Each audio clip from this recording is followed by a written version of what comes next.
बीच में लेकर के आना और उस पर, और उसके बाद सुब्रत पाठक जी का भी आपने बयान सुन लिया, जो कन्नौज से सांसद हैं। सांसद महोदय कह रहे हैं कि हमको इन लोगों के वो नहीं चाहिए, वोट नहीं चाहिए। आपने ये भी सुन लिया, देख लिया, पहले भी कब्रिस्तान और शमशान की बातें होती रही हैं।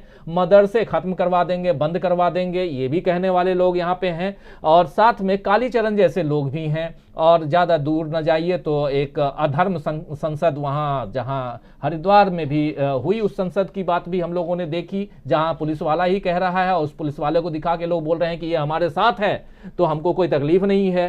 तो सारी चीज़ें यहाँ दिखाई दे रही हैं, सब कुछ सामने है। लेकिन इन सब के बीच वोटर्स भी तो हैं जो जाएंगे कल को वोट देने के लिए। और आज इन्हीं वोटर्स पे कि 52 लाख वोटर्स उत्तर प्रदेश में नए इस बार जोड़े गए हैं, इसकी जानकारी आज चुनाव आयोग ने दी है। चुनाव आयोग की सुबह सुबह प्रेस कॉन्फ्रेंस भी हुई है। जरा समझाइए आप इन तमाम बातों के बीच आयोग, अब देखिए, इसलिए मैं यहाँ आयोग को लेकर आ रहा हूँ, एक थोड़ी सी बृहत रूप से इस चर्चा को आगे बढ़ा रहा हूँ, इसलिए क्योंकि आयोग कह रहा है, आयोग से एक सवाल पूछा गया चुनाव आयोग से कि आज की तारीख में जो चुनावी रैलियां हो रही हैं और इसमें जिस प्रकार के प्रोटोकॉल्स का पालन होना चाहिए नहीं हो रहा है, इस पर चुनाव आयोग क्या करेगा। तो चुनाव आयोग का कहना है कि जिस दिन से आचार संहिता लगेगी, यानी कि जिस दिन से चुनाव की घोषणा होगी, उस दिन से चुनाव आयोग इन सब चीजों के बारे में सोचेगा, अभी नहीं।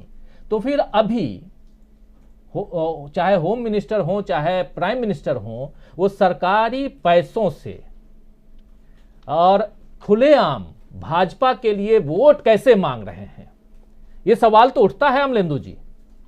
और न सिर्फ वोट मांगना, आज तो खुलेआम की, और अभी आपने सुब्रत पाठक का बयान भी सुना कि हमको नहीं चाहिए वोट।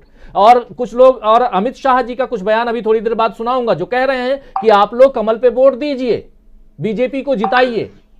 आखिर किसके पैसे से आप जा रहे हैं, सवाल एक ये। दूसरी बात ये, क्योंकि इंदिरा गांधी बहुत महत्वपूर्ण, यहां पर बार बार इंदिरा गांधी का चैप्टर खोलना पड़ता है जिनको सजा हुई थी, तो इसलिए ये चैप्टर, और उत्तर प्रदेश में ही, तो उत्तर प्रदेश में ही सब कुछ हो रहा है। और दूसरा, जो इनकी अपनी रणनीति है जिसमें तमाम सांप्रदायिक तत्वों को सामने लाने की कोशिश है, उन कोशिशों में अब साधु संतों को जो आगे लाया जा रहा है, उसको किस रूप में आप देख रहे हैं, इस पर क्या कुछ आपके पास इनपुट्स आ रहे हैं, जरा ये बताइए। एक तो राजीव जी, आरएसएस ने फर्जी साधु संत जो है उनकी एक लंबी चौड़ी फौज तैयार कर दी है, जिनको केवल गेरुआ वस्त्र पहना दिए गए हैं, वो कहीं से भी संत नहीं। और ये असल में हिंदू धर्म को बदनाम करने का मुझे लगता है एक बड़ा षड्यंत्र है कि फर्जी भगवा वस्त्रधारियों को संत महात्मा बता के सामने पेश कर दो, ताकि असली संत महात्मा जो है वो नेपथ्य में चले जाए। हरिद्वार की चाहे अधर्म संसद हो चाहे रायपुर की अधर्म संसद हो, दोनों में ही जो था वो इस तरीके के अधर्मी लोगों को बड़े संख्या में बुलाया गया। इससे पहले भी धर्म संसद हुई जिनमें शंकराचार्य भी मौजूद थे, लेकिन उन धर्म संसदों में इस तरीके की कोई भी जो थी वो टीका टिप्पणी और इस तरीके के विष घोलने वाली बातें नहीं। और कोई भी साधु संत नहीं हो सकता, वो चाहे वो किसी का भी हो, किसी भी धर्म का हो, जो किसी भी तरीके से मानवता के खिलाफ किसी अपराध को आयोजित करने की, उस अपराध को करने की घोषणा करता है या उसका आह्वान करता है, तो वो संत तो किसी हाल में नहीं हो सकता। तो एक तो पहली बात ये है। दूसरा ये है कि जो आपने सवाल किया कि भारतीय जनता पार्टी के नेतागण जो हैं और खासतौर से मंत्री संतरी जो भी कुछ है, वो सरकारी पैसे पर किस तरीके से जा रहे हैं, चुनाव आयोग ने क्या कहा।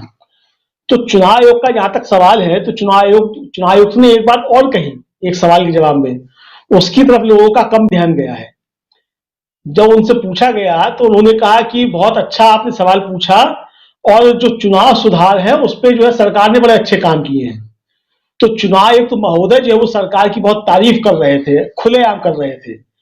तो जो चुनाव आयुक्त जो है और चुनाव आयोग जो है, जिसके ऊपर जिम्मेदारी है कि वो निष्पक्ष तरीके से चुनाव कराएगा, वो मुख्य चुनाव आयोग की प्रेस कॉन्फ्रेंस में खुलेआम जो है केंद्र सरकार की तारीफ कर रहा है कि सरकार बहुत अच्छे कानून लेकर के आई है।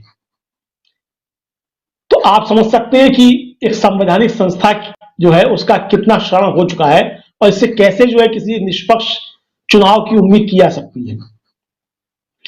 तो ये जो है परिस्थितियां बन रही हैं, और यही जो है हाल जो है वो हमारे प्रधानमंत्री नरेंद्र मोदी जी भी कर रहे हैं, अमित शाह जी भी कर रहे हैं, योगी आदित्यनाथ जी भी कर रहे हैं, तमाम जो मंत्री और संवैधानिक पदों पर बैठे हुए सरकार से जुड़े हुए लोग हैं वो सब कर रहे हैं कि सरकारी पैसे पे, सरकारी पैसा क्या है, जो आम टैक्स पेयर्स का पैसा है, आम जनता का पैसा है, सिर्फ टैक्स पेयर्स का ही नहीं।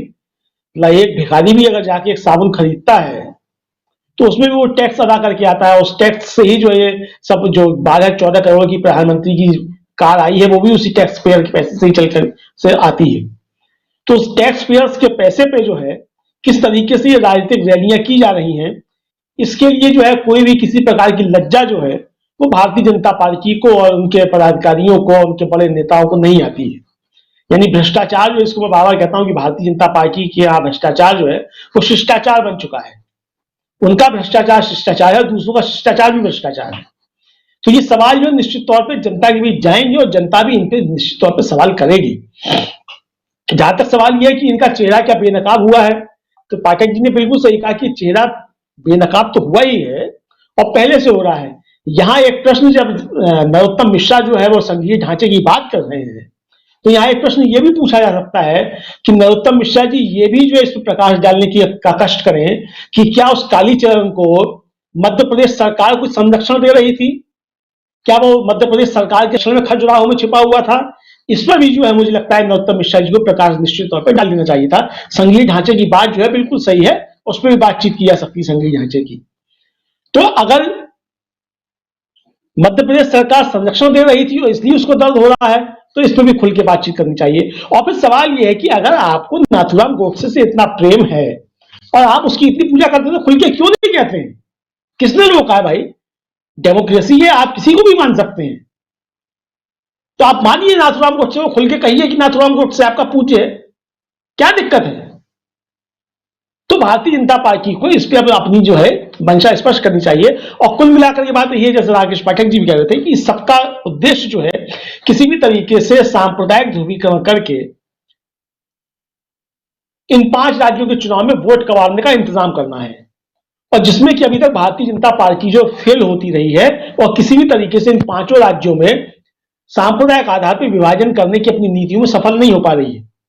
तो अभी तरीके से जो है कोशिशें की जा रही है किसी तरीके से हो, क्योंकि 5 साल और 7 साल में कुछ काम किया नहीं गया है। अगर आपने 5 साल और 7 साल कुछ काम किए होते तो आप अपने उन कामों के आधार पर चुनाव में जाते। आपके पास सिर्फ 2 रास्ते बचे हैं कि सांप्रदायिक आधार पर ध्रुवीकरण करो और पिछली सरकारों को कोसो। इनके अलावा दूसरा कोई आपके पास काम ही नहीं है। भाई 70 सालों के सवाल करते हो, 7 सालों का भी तो हिसाब दीजिए।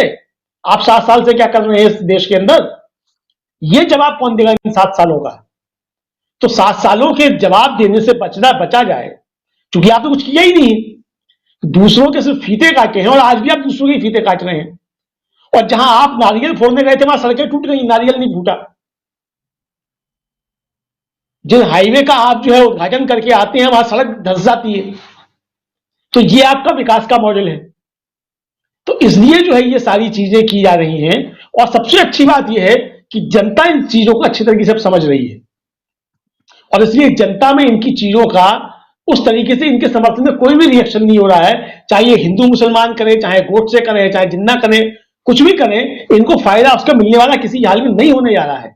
और ये बात इनको समझती में आती जा रही है, इसीलिए बौखलाहट भी इस तरीके से बढ़ती जा रही है। राजीव जी जी डॉक्टर प्रकाश हिंदुस्तानी जी, ये